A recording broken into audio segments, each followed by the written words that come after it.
19h-20h, Les Informés, présentés par Adil Farkan sur Beurre FM. Et je voudrais juste qu'on parle, justement, avant d'accueillir nos auditeurs, parce que Solal est en train de les accueillir, d'un mot, les Francopholies, on va parler de ces festivals, avec le boycott, vous savez, de boycott, certains disent honteux, mais je voudrais vous entendre. Plusieurs artistes annulent leur venue aux Francopholies en raison de la présence du chanteur Amir, l'accusant d'être sergent-chef de l'armée israélienne et de soutenir le génocide de Gaza. Je vous écoute, Karim Zeribi. En quoi cette démarche de boycott serait honteuse ? Lorsque on a boycotté les sportifs russes, les artistes russes, de toute compétition internationale, est-ce qu'on a dit que c'était honteux ? Non.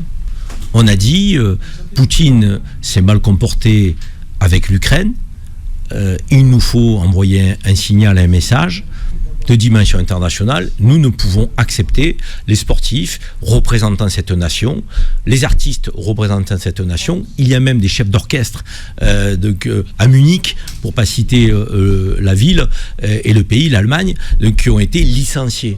Chefs d'orchestre à Munich licenciés. Donc, on a les ballets du Bolchoï qui ont été interdits de diffusion. On a des universitaires russes qui ont été interdits de conférences.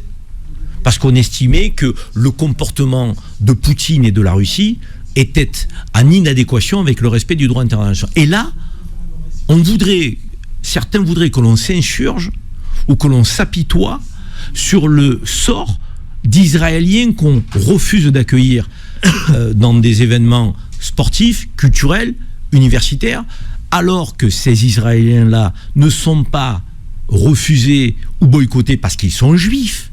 C'est un mensonge de dire ça, mais parce qu'ils sont partisans de la politique qui est menée par l'État criminel, messianique, colonial de Netanyahou. Elle est là, la réalité. Ça veut dire que, encore une fois, ce deux poids deux mesures, très français d'ailleurs, très franco-français, de la scène politico-médiatique, consisterait à s'insurger. Parce qu'on dit Amir, le chanteur, francophonie, donc c'est de l'antisémitisme. C'est pas de l'antisémitisme.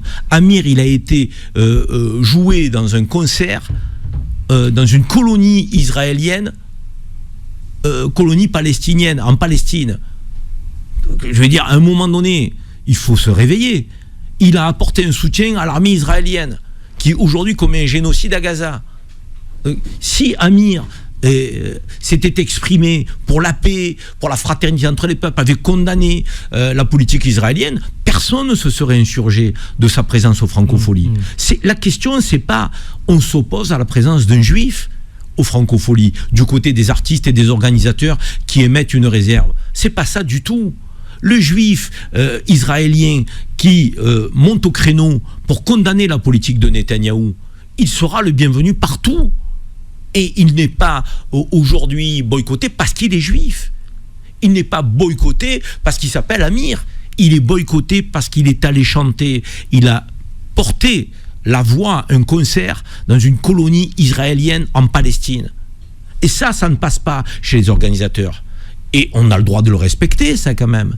Pourquoi ça passerait de boycotter des artistes et des sportifs russes et ça ne passerait pas de boycotter des artistes et des sportifs israéliens ? Ce deux poids deux mesures est insupportable. Aujourd'hui, il y a des Israéliens courageux qui donnent de la voix, qui manifestent contre Netanyahou, donc qui s'insurgent contre la politique qui est menée. Et même des politiques israéliens. Ehud Olmert, que vous avez souvent cité ici à cette antenne, ancien Premier ministre israélien, il parle de Gaza tel un camp de concentration. Ehud Olmert, on va pas le traiter d'antisémite. Donc, et Ehud Olmert, qui est un homme de droite en Israël, et qui tient des propos pareils. Donc quand on a aujourd'hui un artiste qui joue un concert dans une colonie israélienne pour soutenir l'armée coloniale israélienne, on a le droit d'avoir des réserves et de vouloir le boycotter sur un festival en Belgique ou en France. On a le droit. C'est encore une fois la liberté des organisateurs. Et on ne peut pas se réjouir d'avoir vu des sportifs ou des artistes russes boycottés pour pénaliser Poutine et vouloir que l'on passe l'éponge telle une lettre à la poste pour les Israéliens qui soutiendraient Netanyahou. Non, je suis désolé. À partir du moment où on met en place un régime de boycott pour Poutine, on doit mettre en place un régime de boycott pour Netanyahou. D'ailleurs, ce n'est pas ce que nous faisons. Honte à l'Union européenne, aux 27 pays de l'Union européenne, qui se sont réunis pour envisager des sanctions à l'égard d'Israël, à travers la mise à mal de l'accord Israël-Union européenne. Ils ne se sont pas mis d'accord, les pays de l'Union européenne. Certains se sont opposés au boycott et aux mesures de rétorsion et à la mise à mal de cet accord. Certains se sont opposés. Ça veut dire que les pays européens qui sont opposés sont complices de ce qui se passe à Gaza. C'est honteux. Ces mêmes pays européens qui ont voulu sanctionner Poutine de toutes les manières, sur le plan économique, sur le plan militaire, qui disaient qu'il fallait mettre le paquet pour ne pas acheter de gaz russe, pour armer l'Ukraine. Ces mêmes pays refusent de boycotter Israël, qui commet un génocide, qui bafoue le droit international.